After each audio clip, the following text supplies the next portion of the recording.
করতেছে।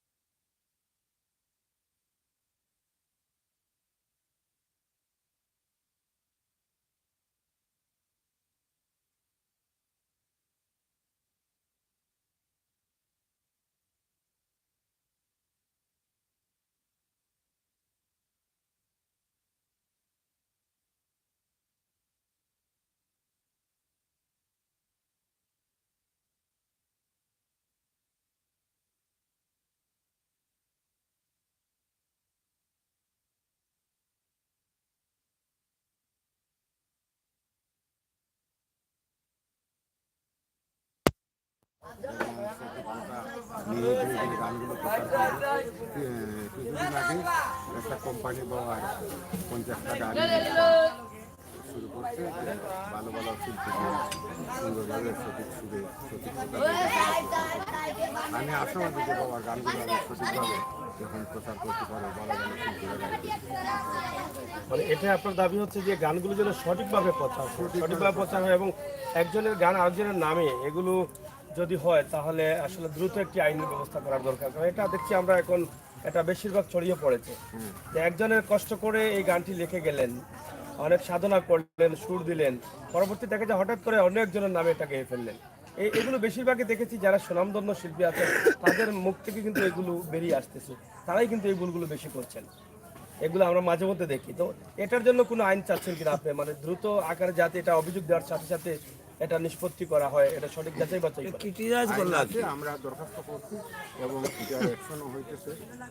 তারপরে মামলা তাড়াতাড়ি হয়ে যাব, কারণ আইন বোঝানো লাগতো না। 15,000 টাকা লাগে আমি চাই 15,000 দিতে আসে না, হাত তোলা দিও না। প্রচার করার আগে গান কিভাবে একটু তথ্য জেনে নেওয়াটাই ভালো।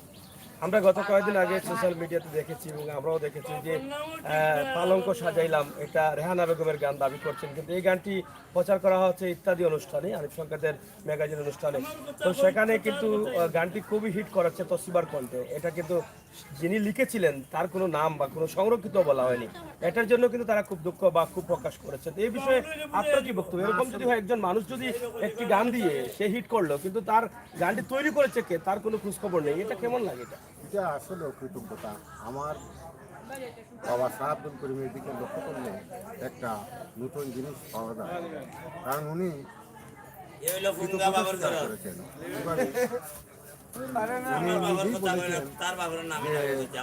শিখাইলেন বাংলার মানে সন্ধ্যে সন্ধ্যে একটা গানে বলছেন যে বাংলার বর্ণমালাটা শিখাইছে উস্তাদ চন্দ্রমিয়া মুন্সি পড়াইলেন কোরআন। কোরআনটা উনি কার কাছে করতেন?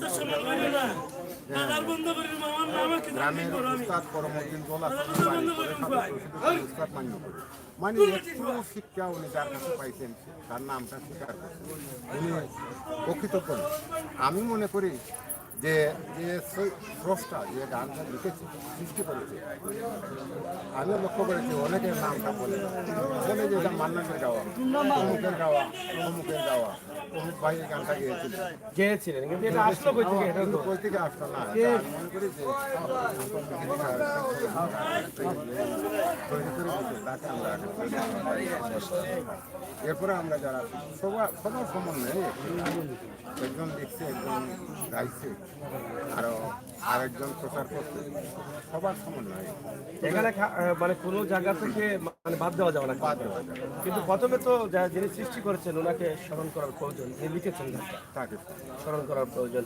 এখন তো আসলে সোশ্যাল মিডিয়ার যুগ, কখন কোন গানটি হিট হয়ে যায়। তো সেক্ষেত্রে আমরা মনে করি যে আসলে প্রত্যেকটি গানের গীতিকারের নামটা আগে রাখার দরকার আছে বলে আমরা মনে করছি, যে কোন সময় কোন গানটি হিট হয় তখন গীতিকার যিনি আছেন তিনি কিন্তু অনেকটা কষ্ট পেয়েছেন। অনেক শিল্পীরাও আমার বিষয়টা না বলে তারাও দুঃখ বোধ করেন যে শাহ আব্দুল করিমের ছেলে নাকি নিষেধ করতে শাহ আব্দুল করিমের গান গাইতে। আমি যে কাজটা করতেছি এটা শুধু গীতিকার না, শিল্পীদেরও প্রত্যেকেরই কাজে আছে। মনে করেন একজন শিল্পী সে টেপ রেকর্ডের আমাদের থেকে একটা গান গাইছে, 5,000 টাকা বা 3,000 টাকা পাইছে, যখন তার গান ইউটিউবে ব্যবহার করছে তার কাছ থেকে তো সে পারমিশন নিচ্ছে না যে আমি তোমার গানটা ইউটিউবের ভিডিও ওইরা তার বড় ব্যবসা করবো। হ্যাঁ, যদি এটা হয় একজন কৃষিকার যেমন পাবে, একজন কণ্ঠশিল্পীও পাবে। এখান থেকে সবাই বেনিফিট। আসলে আমি সবার পক্ষে কাজ করতেছি, আমাদের বাউল সমাজের পক্ষে বা যারা শুধু বাউল না, সংস্কৃতি নিয়ে যারা কাজ করতেছে, আমার যে দাবিটা, আমি তো শুধু একা আমার বাবার গানের রয়্যালটি পাবো এটা আমি চাই না। আপনি যে গান লিখছেন আপনার গানেরও রয়্যালটি পাইতেন, আপনারটা যাতে অন্যজনে তার নাম লাগাইতে না পারে, আপনার কোথাও বিক্রি না করতে পারে, সুখ বিক্রি না করতে পারে, এটাই আমার। ধীরে ধীরে এটা যখন আপনি দাবি তুলেছেন, এক সময় এটা প্রচলিত হবে এবং সবাই কিন্তু তার এই লাভটা ভোগ করবেন, facility পাবেন। তো প্রিয় দর্শক, কথা বলছিলাম এতক্ষণ আপনার আমার সকলের জনপ্রিয় একজন মানুষ ছিলেন বাউল সম্রাট শাহ আব্দুল করিম, যিনি জাতীয় পদক অর্জন করেছিলেন এবং দেশের মানুষের জন্য ইতিহাসের পাতায় লিখে গেছেন অনেকগুলো গান, অনেকগুলো কবিতা, ছন্দ। এই গানগুলো কিন্তু এখন ছড়িয়ে ছিটিয়ে আছে দেশের আনাচে কানাচে। আমরা এখান থেকে অনেক কিছু জানলাম, বর্তমান সময় উপযোগী কিছু কথা যেগুলো করলে আমি আপনি আমরা সবাই হয়তো সামনের দিকে এগিয়ে যেতে পারবো, এগুলোর প্রয়োজন আছে বলে অনেকেই মনে করেন। ধন্যবাদ আপনাকে। তো প্রিয় দর্শক, আমরা আজকে লাকড়িভাঙ্গায় আছি। আপনারা দেখেন এখানে অনেক মানুষ আছেন যারা শাহজালাল রহমতুল্লাহি আলাইহির ভক্তরা। আমরা তাদেরকে দেখানোর চেষ্টা করছি। অবশ্যই আপনারা আমাদের সাথে থাকবেন, উপভোগ করবেন আমাদের আজকের এই ভিডিও। আসি রেদওয়ান ভাই, আসি। রেদওয়ান ভাই, অসংখ্য ধন্যবাদ। সাথে থাকুন। হযরত শাহজালাল রহমতুল্লাহি আলাইহির মাজার শরীফের উরুস উপলক্ষে লাকড়িভাঙ্গা উৎসব চলতেছে। আমরা এই মুহূর্তে অবস্থান করছি মালনীছড়া চা বাগান, যেখানে প্রতি বছর এই টিলা থেকেই কিন্তু লাকড়িভাঙ্গা হয়। এখানে সকাল থেকে শুরু হয় উৎসব এবং দোয়ার মাধ্যম দিয়ে কিন্তু লাকড়িভাঙ্গার যাত্রা শুরু করেন।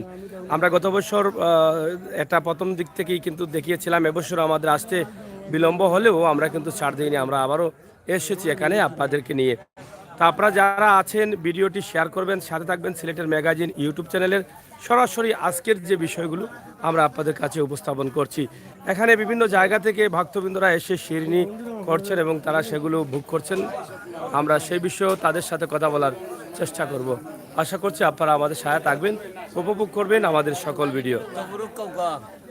জয় খাওকা ইনশাল্লাহ, আমরা চেষ্টা করি খাইমু ইনশাল্লাহ।